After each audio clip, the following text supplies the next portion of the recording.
Hey everybody, Craig DeLuz here, Firearms Policy Coalition, with more from SHOT Show 2019. Here we have our good friend Greg Medford, owner and founder of Medford Knives. He was on Booze with the Luz the other night, so you guys might probably remember him. But just wanted to kind of introduce you a little bit more to him and his product. So, Greg, how's SHOT going for you so far? It's been great. Traffic's been great. It's been a little cold down here. I don't know if you noticed. It's finally warmed up. Yesterday we were all just sitting here shivering, but the traffic's been awesome. I think people, what I sensed is people are worried about the Second Amendment more than ever right now, and not out of paranoia, out of straight up all the red flag laws that are getting proposed around the country. This totalitarian, it's a big philosophical leap to grabbing stuff over hearsay, and it's breaking 500 years of precedent from the Magna Carta down through our Constitution of undue search and seizure and probable cause and due process. I mean, it just undermines everything American, and people are doing it under the guise of safety. So that's the one thing I'm hearing around here, and I got people maybe buying some knives because of it. I don't know. Well, you know what? Here's the thing, and this is what I keep telling people. All you got to do is look at what's happening in the United Kingdom, because now they're coming after knives. Oh, yeah.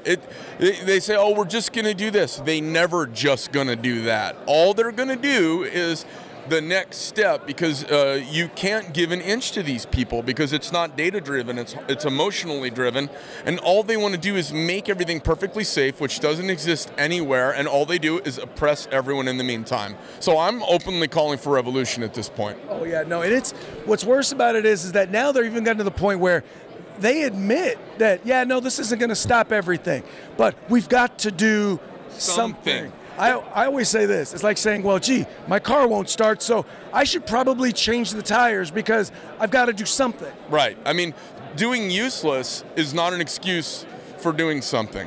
Doing something and having it be useless is not an excuse. They don't have to coincide.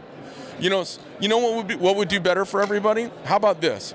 How about since half of all children are raised without a dad in the family, and how about since 80% of all children are taught without a man in the classroom, how about more men involved in people's lives? Because it's not toxic masculinity, it's masculinity. And masculinity is about being strong enough to get popped in the mouth. You know, I've been popped in the mouth before where I said, is that all you got? I mean, come on, can I just buy you a beer? I mean, and I've had a guy hit me 2 times in the face, and I go, now I'm enough of a man, I can take that, it's okay. And you hit, well, I'm sorry, you hit like a girl, so can we have a beer and stop that? I mean, there needs to be more masculinity, and then people won't act like punks when they're offended, and they won't snap. I always say this, in understanding that, the traditional role of the father, the man, is discipline. They're the ones that usually provide the discipline until the children can learn self-discipline, right? Yeah. So just like with a baby, we hold their head till they can hold their head up. We sit them up and we hold them up till they develop a core and can sit up on their own. We put training wheels on their bike until they can ride without it. We provide that security. And what I keep trying to tell folks is, look, like you said, you have almost half of all young men are growing up in a household with zero male influence. And then they're going to a school where 1 in 5 may be a male. And most of that is in a high school. Yeah.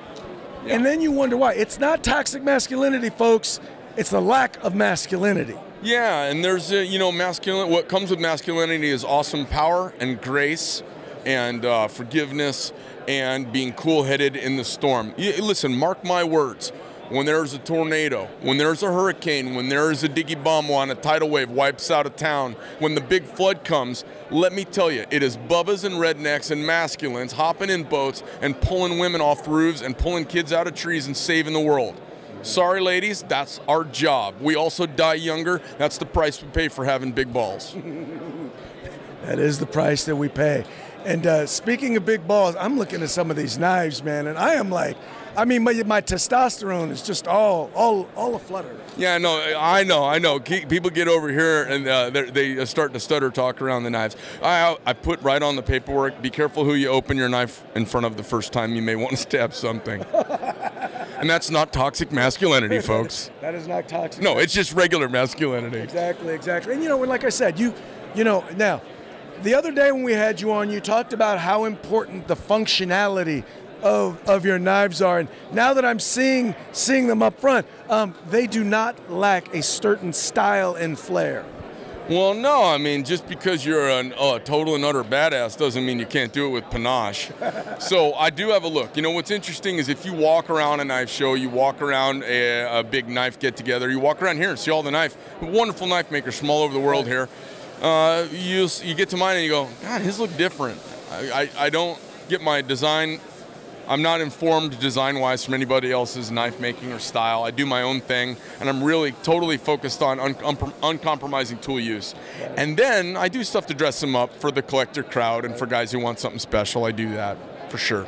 Well, I see one in particular that I am definitely going to have to find. But anyway, thank you so much. So how can they find out? How can they find your product? Well, how can they find more out? Sure. You go to medfordknife.com or you go to medforduniversity.com. Medford University is our educational component where you can find out all about us. And it's me and a bunch of series of little videos where I just tell you how I make knives in our all-American factory.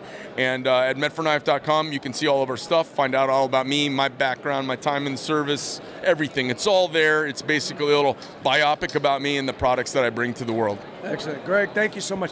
Thank you for being willing to share your perspective and for creating a product that is consistent with American tradition of masculinity. My pleasure. All right, folks. We'll be back. We'll be back with you guys with more interviews from here on the floor. Some of them up from our command center there on Radio Row. Hope you guys are having a good time. I hope you're sharing these videos. Remember, we're the Firearms Policy Coalition. We are the home in the fight for civil rights. Got to use them, or you're going to lose them. You guys take care.